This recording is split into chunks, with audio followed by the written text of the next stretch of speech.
На прага на зимния сезон трябва да се погрижим добре за своите ногти на краката и за своите ходила.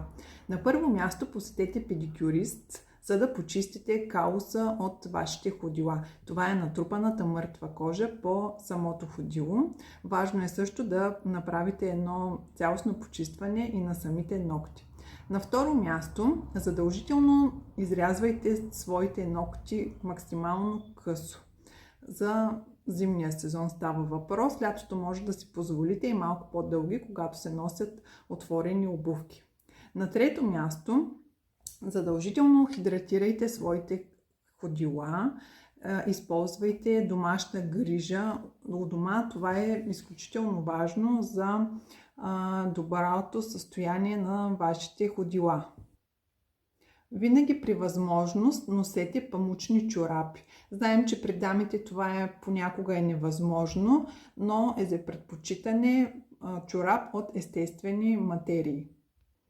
Носете обувки от естествени материали и е желателно при спорт или при други физически натоварвания или ако имате прекомерно изпотяване на долните крайници, да поставите пудра за крака. Може да я слагате директно в обувката или на самия крак, преди да сложите чорапа.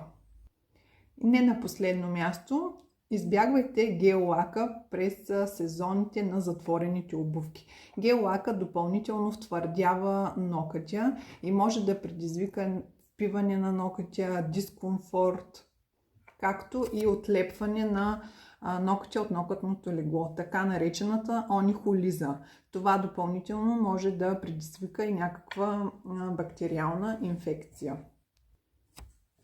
И помнете едно, че целогодишно трябва да се грижите за ногтите на ходилата и за кожата на ходилата.